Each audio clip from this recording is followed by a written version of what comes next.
Anyway, good to see you guys. This is a tackle 10th March of 2021, and today we have Catholic doctors who are going to tell us what issues they have with vaccine, and also as well what other solutions could we have as an option in fixing the pandemic. Good morning to you, Dr. Ali. Good morning. Good to see you.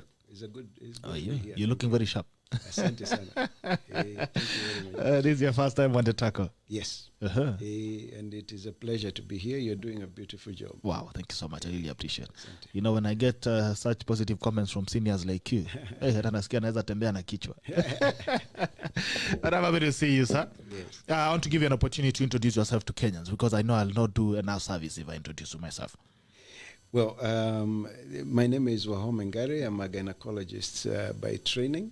I qualified as a doctor in 1991. Wow, impressive. I am in full-time private practice, and I am a member of the Kenya Catholic Doctors Association, amidst many other organizations. And as far as the faith is concerned, I am also the convener of the Life Committee of the Kenya Christian Professional Forum. But here today I am representing the Kenya Catholic Doctors, where I'm the Assistant Secretary.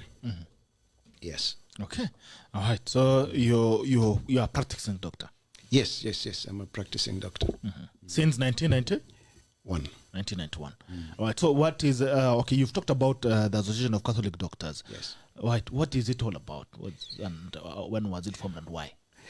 The association has been around for a while. Initially, it was called the Guild of St. Luke, and eventually it changed its name to the Kenya Catholic Doctors Association. And it brings together doctors who have vowed to practice their medicine guided by the Christian teaching, the Catholic faith doctrine. And we also take the original Hippocratic Oath and we sign those two so that we practice our medicine guided by the moral values of the Christian faith and then by science. It is important to say here that not all doctors who are Catholic are members. So it's a members association. Okay. And you must sign those two documents. And therefore, it is not everybody who agrees to do that. There are people who feel they can separate their faith from the practice of medicine, and they are free to practice their medicine, but they cannot be members of the association. So let it be clear to the Kenyans and to the world that we do not speak for all doctors who are Catholic. We only speak for the Catholic doctors, members of the Catholic Doctors Association. Yes. So what does it take to be a member? Because you say that we have several doctors within the Catholic faith, within the Catholic Church, but you're saying not all of them are members of the Catholic Doctors Association. Now, what does it take? What inspires someone to? Why would I want to join? What does it take to join the Catholic Doctors Association? The thing is that the practice of medicine as a science can be thoroughly abused if you're not formed morally. So we have many doctors who are providing, committing abortion, for instance, and they feel that they are doctors and they feel that they're doing, whatever they can do, they can justify. The thing is that you need a moral value, a moral foundation for you to practice. So in the Catholic Doctors Association, you go through a formation program that teaches you the social teachings of the Catholic Church and the moral values of the Catholic Church, which is basically Christian values. And then you have to retake your Hippocratic Oath. Again, the world has abused the Hippocratic Oath. It has been refined many times. We take the original one that is undiluted, and you sign those two documents, and you actually take a vow in the church to say that you will practice your faith, your medicine guided by Christian values and morals. So it is a huge commitment, and it requires that this reflects not just in your medical practice, but in your everyday life. And not many people are willing to take that stance. Right. So not many of them want to take that commitment of living by the principles of faith. All right. That's interesting to hear. And the fact that you're actually admitting that there are doctors who are not, they're actually in church. Wanaomba na kusifu na kutoa fungu la kumi. There are many Catholics who are doctors who are not our members. Yes. And there are many doctors who are in church, but they are not. They are not morally. They are not doing moral practice in medicine. Yes, they are practicing. You see, medicine right from the beginning was morally constrained. If you look at the Hippocratic Oath, it was written 400 years before Christ, but it still took the vow to the gods that they knew that time. Okay. So you must have a moral foundation, a very clear moral foundation, a very clear relationship with your God, before you can practice medicine. Practice medicine. Right. Yes. That's interesting to hear. Umesikia daktari amesema kwamba si daktari sio daktari. Shuma, daktari sio daktari. Haya, daktari. Yes. What do you say is the state of healthcare? Is the state of healthcare in this country? In this country, the state of healthcare in this country is actually unfortunate, and the main thing for me is really the disconnect that came in the new constitution when the devolution was being effected, and the issues about the personnel, especially doctors, became devolved, so that doctors' employment and deployment became a factor of the counties as opposed to central government. So we have doctors who are out of work, and we have Kenyans who need medical care who cannot access doctors. So the Health Service Commission, which the doctors have always been asking for, is something that the government needs to look at, so that the employment and deployment of doctors becomes a central service, and doctors can be sent to all parts of the country where they're needed. All right. So, I mean, you okay. So, devolving healthcare was a mistake. That's what you're trying to communicate. Devolving the deployment of the doctors. Okay. All right. Yes. That is devolving human resource. Human resource. Maybe they should have only devolved the infrastructure. Yes, it should have been remained like the teachers. Yes, so that it is central deployment, so that the central government sends people to even the remotest areas where they are needed and takes care of that cost. Okay. All right. So I twende kazi. Now let's go directly. Let's go to COVID-19. Yes. And before we even go to the issues that we have on the table, the question is, do you believe there's COVID-19, this corona? There is COVID-19 for sure. Okay. There is an infection. It is killing people, and it is being caused by a virus. And that should not be a debate. There is no question about that. So I believe it's there. It is not believing. I've seen it. I've seen people who have suffered from it. I've seen people who have died from it. Yes. All right. Now let's go to the questions that you, the Catholic Doctors Association is raising, which you're saying you're a leader there, and I'd want to understand. Let's just take a background look into the history of the Catholic Church, especially, and issues to do with medical proposals, from vaccines to even management. You've also had issues with birth control management, mambo ya contraceptives and all that.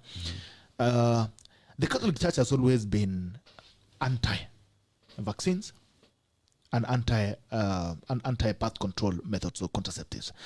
And has it been a question of science or morality? Okay. First, a quick correction. The Catholic Church has never been anti-vaccine. In fact, the Catholic Church has been present in this country from 1900. It is older than the Republic. Okay, and the Catholic Church started offering medical services long before Kenya became an independent state. And in fact, it was heavily involved in helping structure the Ministry of Health, because by the time the Ministry of Health of the new republic was being structured, the Catholic Church already had health institutions all over the country. Up to today, at least maybe 30 to 40% of all vaccines given in this country is given through the Catholic Church. So the Catholic Church has never been anti-vaccine. There are, however, it's important to know from the scientific point of view that there are vaccines that are useful, and there are some vaccines that are questionable. And therefore, it's very important for any doctor and any person out there to always assess the value of vaccines individually. Each one of them should be assessed separately for its value. And when that is done, there are certain vaccines that we, as Catholic doctors, we feel are not necessary, and basically we point those out. And far as the issue about contraceptives is concerned, again, it's important for everybody to understand that contraceptives are not medicines. Is a big confusion out there, and it is very important. Medicine is about the diagnosis, treatment, or prevention of disease, and pregnancy is not a disease. Okay, so it is an inconvenience sometimes. It is actually a natural thing. Anybody who engages should expect that they can get a baby out of that activity. It is natural. It is foolish to expect anything otherwise. So it is. When you think about contraceptives, then think about them as drugs. So there are many drugs that are not medicine, including cocaine and alcohol and cigarettes. And those are all social drugs. They are not medicines. So basically, the practice of contraception is not a medical practice. That it is taught to doctors is because they are convenient and that they can access patients. But it's certainly not a medical practice. So it is both, you could say it is a moral issue, but it is also a scientific issue. It is a scientific fact that contraceptives are not medicines. Right. Yes. So the question, okay, you say that it's not medicine, Yes. but where is the conflict? Because when you talk about again, there is the issue of management or conception. Is a natural process. Yes. And they say that horizontal activities, you cannot expect a flat screen TV, you expect a baby. Yes. Right. But the reality is, Yes. people having sex, even in church, it's there. Right. And when you look again at the management of conception, it's Yes. about the burden of the outcome, like a baby and all that. So as much as it's not treatment or anything, the conflict of responsibility. Yes, and I think that is the place to start. The issue is responsibility. So the sexual act is not like breathing. It's not like oxygen or food that you're going to die if you don't partake. And I think it is important that people look at their attitude. The second thing is that the woman is not a sex object. Wow. Okay, so that men have to be careful how they approach the woman, that she's not just convenient in bed, but that she's a wholesome person. Then there is the fact that men, the sexual act in a man, you cannot separate pleasure from childbearing. And all men need to be, any man listening, please listen carefully. For you to experience sexual pleasure, you must give seed. Sure. So any woman you touch, you have already dedicated them to be the mother of your children, even if they're on Koinange Street. And it is very important that this becomes a clear fact. Therefore, for the man, the training and the attitude should be, you have a seed that can give a baby. Be very careful where you plant your seed. Now, again, it is very strange that you could go and plant maize in a fertile land, and when it sprouts and you see maize, you get shocked and you say, what happened? Hii mahindi imetoka wapi? So you don't get shocked. Actually, thank God. We say, Asante Mungu, kwa sababu ya mahindi memea. Now you go and you plant this seed in a fertile woman, and she tells you she's pregnant, and you say, how? Wait, what happened? It is actually not very sensible. Doctor, you want to kill pleasure in Nairobi. So that is one. The other one is that the woman can have sex for pleasure because she's only fertile for 4 to 6 days in a month. Okay? So think about it, Bitok. If you take 6 days of fertility and 4 days when she's likely to be on her periods, those are 10 days. Okay, within which maybe you would limit your activity if you want to space children. If you minus this from the average cycle of 28 days, then you're saying God was so gracious, he gave us 18 days. He could have actually chosen to give us 28 days of fertility and 4 days of activity. Yes. So we have 18 days of activity within which we could engage without having children. So what is missing really is teaching the girl child what we call the ovulation cycle, so that she's able to identify when she's fertile those 4 to 6 days when she's fertile, and then she chooses not to engage during that time if she wants to space her children. And when she wants to have a child, then she engages during that time.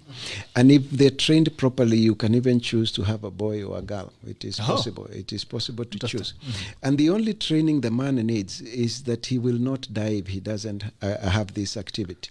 In fact, when you have that fellow standing in between your legs and you ignore them long enough, they go to sleep. Really? It has never killed anyone. So the woman is not a sex object. Respect her. If you have both agreed you want to space the children and she tells you she's fertile, let her be. If you have both agreed to have a child, then she tells you she's fertile, that's the time to plant your seed.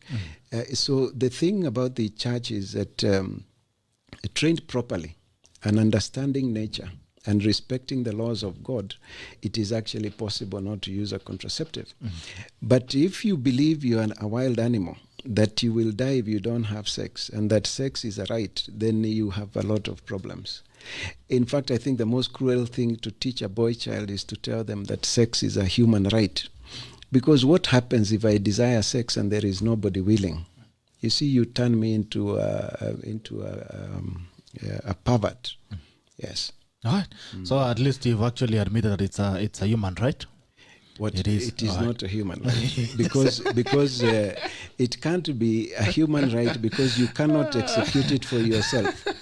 You have to talk to somebody nicely, and therefore, if they say no, you have to respect them. So you can't call it a right. Otherwise, rights are things you should be able to have by yourself, or you should be able to acquire on your own. All right. So now the question is, I appreciate what you've said, and the question you're raising is, yes, it's okay to manage, to manage the production. Yes. But no, don't use medicine. That's what you're saying in short. What you're saying is that there is an option. Yes, there's an option of natural. Yes, there is an option. Options, and if you're trained, you can use one. Then you train and use the one you want. But don't say that natural doesn't work just because you have hooked yourself on contraceptives. But daktari amesema huwezi kufa, by the way. That guy, if you ignore him, somehow he goes back to sleep. We'll try that. Not sure if it works. But anyway, so history. The issues that you've had, the Catholic Church has had with you guys had issues with polio vaccine, polio jab at a time, and the conversation has always been about birth control. And even before I delve, I just want us to have a general conversation from what some of the people were raising here. I'd also try and read some comments from what we had yesterday for the feedback we had on the posters. But the question is, the Catholic Church had an issue with polio jab. History has judged you wrongly. We're still giving birth. Is it that Catholics are not giving birth? They're still giving birth. Did they take polio jabs? They did. They're still giving birth. What is the obsession with what is the obsession that the church has with production and saying birth control? Okay, so the thing is this, and I think it is again good to separate issues. Every time the church has raised the issue about vaccines, it has always been campaigns. Okay, so they're the routine vaccines that are given, and even up to today, polio is given in mission hospitals run by the Catholic Church. Okay, and but there is this one time the World Health Organization or somebody else comes and says there is a special campaign to eradicate something. There is a special campaign to get rid of something. Now, when those special campaigns come, and you have children who have been immunized against, say, polio, and we are going to repeat the vaccination of polio several times, then what happens is that we always want to check those vaccines and see whether there is anything sinister. Why is it that it is outside the norm? And one of the concerns we had about the polio was the possibility of the presence of female hormones. The tetanus vaccine, there is actually a vaccine, and you can read about it. It is a fertility regulating tetanus vaccine. So the idea is we are giving our women tetanus vaccines while in pregnancy as a routine. Every woman would get two. And then WHO comes and says, now vaccinate all girls from the age of 14 to 49. And you're going to repeat these vaccines every 6 months. And we know that there is a concern about those vaccines. So you take the vaccine and test it. And if you find it is not good, then you oppose it. So routine vaccination, the church has never opposed. But every time a campaign comes, we want to be sure that this vaccine being given in the campaign is good and it is standard, and that the science for its repeat makes sense. If the science doesn't make sense, then we question. So, okay, historically, from what has already happened, is there any time you've been vindicated that actually the campaigns that have been vaccination campaigns have turned out that actually they had sinister motives? The last one we had, the tetanus vaccine one, the campaign, the tests were done, and we were able to demonstrate to the whole world that the vaccines that had been used here, some of them had beta HCG, which is a hormone that is the one that sustains pregnancy. So those tests are there. We even wrote a paper about it, and it is in public knowledge. And that campaign was then eventually stopped. Okay, so it is a good concern. The polio vaccines, the extra vaccines that were coming, again, that campaign eventually stopped. So the tetanus vaccine is where we have proof that there was something wrong, and that campaign needed to come to an end. Yes. All right, now there are two caps you wear before I delve into the real deal. Is you are wearing a cap of a faithful from the Catholic Church, and you're wearing the cap of a scientist, a doctor. Yes. So in an event, because there's a lot of time that science would conflict with belief, because religion is actually a belief. It's a belief system, right? Medicine is science. You are a professional doctor. You are a practitioner of science, and you also are faithful. In an event that these two things clash, where faith and medicine clashes, where do you fall? What do you choose? If you look at science, is pure science as it is basically founded on natural law, okay, and natural law and religion, faith, do not necessarily conflict. In fact, they complement one another because both of them are revealed truths. So, for instance, if you say the law of gravity, okay, is a revealed truth, but it is revealed in science, but it is a fact, is a natural law. In the same way, when you say that there is a man and a woman, and that neither can be the other, again is a natural law, but it is also found in religion. Unless you point out something that we can discuss, I have never been in a place where science and religion conflicted. Okay. Yes. So there would be, if you say, for instance, some people will say they never take conventional medicine, and whatever their belief is, you can say that there could be some misunderstanding or some value systems. But in reality, natural law and science and religion are all revealed laws, and you rarely would find a conflict. So unless you have specific something we can discuss, I have never been in that conflict. You're in a bad situation. Yes. All right, because I was trying to sympathize with you, because I know it happens quite often, because when you find that the conflicts of religion and science, there's always sometimes where these things conflict very strongly. Now let's talk about COVID-19 and the vaccines that you're raising. Yeah. The issues that the Catholic doctors are raising about the vaccine, is it moral or is it scientific? And what are those issues? The Catholic doctors do not address themselves to moral issues. So remember, morality expects me to speak the truth. Okay, morality expects me to be good. And that is where morality helps me with my practice of medicine.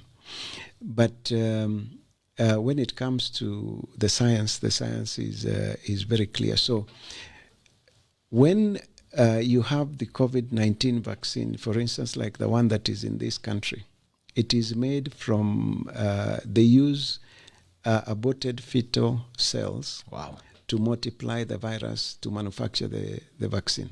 Okay, so you use aborted cells to multiply these viruses. These abortions occurred in the 70s, and somebody took the cells from the kidneys of a child who had been aborted and kept multiplying them in the lab, and those cells are still available today. So they have been used to multiply the virus that is made to be put in the vaccine. So Catholics were concerned that if I take a vaccine, knowing that it has been produced using aborted fetal cells, will I be collaborating with the evil of abortion? So that was a moral question the Catholics had. And that is what the Holy Father addressed himself to. And the Vatican gave a very clear guideline that if you are in a dangerous state, like that one of COVID-19, and the only thing that can save you is this vaccine, and it has been made from those cells of aborted fetuses, then it is moral and licit to take the vaccine because you cannot watch yourself dying. That was the moral issue that the Vatican had addressed. Now, as Catholic doctors, we are not addressing ourselves to that. What we are saying is that the vaccine is not necessary. Okay. So Bitok, again, let us be very clear. Before I offer my patient any medical treatment, the first question a doctor must ask is whether this treatment is necessary. If I convince myself it is necessary, then I must ask myself whether it is efficacious. Does it work, as the manufacturer has said? And then I look at scientific papers and I check and see whether it actually works. The next question I ask myself, is it safe? Have they done animal studies? Have they done this? Have they tested it on a small group of people? Have they found it to be safe? And I convince myself it is safe. Then the other thing we must do, especially in developing countries, is ask whether it is cost effective. So it is the same order of things that we put the COVID vaccine through. And because now it is very clear we have effective treatment for COVID-19, and I will repeat it again for all the viewers to hear, it is possible to treat COVID-19. Wow, interesting. And so long as there is effective treatment against COVID-19, the vaccine becomes unnecessary. You do not need to answer the other questions. Whether it is safe or whether it is efficacious becomes unnecessary. But in our paper, we still addressed all those questions. Whether it is necessary, we address whether and the cost effectiveness. And when you look at the cost of the vaccine and the cost of the treatment that is currently available, it is ridiculous. Yes, half the money they are using to develop one vaccine would be possible to treat anybody who needs the treatment in the world. The question is, why is everybody so silent about the fact that treatment is available? That is what is causing us great, great pain. That nobody else should die from COVID-19 anywhere in the world because cheap and available treatment is there. But the WHO guideline that is there up to today, that was written in May last year, still says don't give treatment, just give Panadol, send the person home and ask them to come back if they have difficulty in breathing. So there's treatment? There is treatment that is available. Even in the country? Even in the country, yes. There is a gentleman called Zelenko. He's a doctor in the US. In March of last year, because remember, this disease started in 2019, towards the end of 2019. By March last year, it had already ravaged some parts of the US. And he actually developed a protocol that we call now the Zelenko Protocol. Very simple protocol. You use hydrochloroquine 200 milligrams twice a day. Then you take zinc once a day, and then an antibiotic called azithromycin. Now, the idea here is that it is the zinc that prevents the replication of the virus. But the zinc will not go into the cell unless you give it together with hydrochloroquine. So you need the combination. And that treatment, he talked about it in March last year. And the issue was, since he hadn't published anything, nobody was going to take it very seriously. And it was not until June that he was able to give his patients treatment. From March up to June, he was able to have enough data to study. And that, once he published the study, now everybody started saying it is not in a peer-reviewed journal. And it is not until December last year, Bitok, that paper was published. So even for those who are seeking scientific evidence, that is available. From June last year, The Australians demonstrated that a simple drug that is used to treat worms called ivermectin, dawa ya minyoo bitok, dawa ya minyoo, was shown to be very effective against COVID-19. And up to today, by December last year, there were so many papers published that show the benefit of treating ivermectin. 2 tablets you take at the beginning of your symptoms. In 7 days, you repeat another 2 tablets, and you're out of the woods. Wow. This treatment in this country costs between 2,000 to 5,000 shillings in high-end hospitals, okay? If you compare that to the cost of losing life, if you compare that to the cost of the ICU because you have come in late, then it is very painful. But the secret is that it must be started at the beginning of the symptoms. Okay, so that is one. The second one is that there is a condition called happy hypoxia. Generally, when you have chest infections and your oxygen levels in your blood go below 90, you get difficulty in breathing. You don't need anybody to convince you to go to hospital. What is happening with COVID-19 is that those oxygen levels are falling to below 80, 70, and you're not feeling the difficulty in breathing yet. And that's why people are dying. They're coming to hospital too late. Now, there is a little gadget that is called a pulse oximeter that checks oxygen levels. So anybody who has been given treatment for COVID-19 or anybody who declines treatment but has been found to have COVID-19 must be advised that over the next 7 days to monitor their oxygen levels. Because if the oxygen levels go below 90, you shouldn't wait for difficulty in breathing. If you come to hospital at that time, there is effective treatment that we can give. These are facts that are known to scientists. Why the WHO has not talked about it, why the Ministry of Health is not talking about it, we should be very loud about this treatment so that we don't lose another Kenyan. Yes. So let me ask you, Doctor. So where unaweza tibu corona? You can. I have treated. Yes. You've treated COVID-19. Yes, I've given patients the same therapy. You have treated COVID-19. Yes. Daktari, yes. umetibu corona. Nimetibu corona. Kenya hii.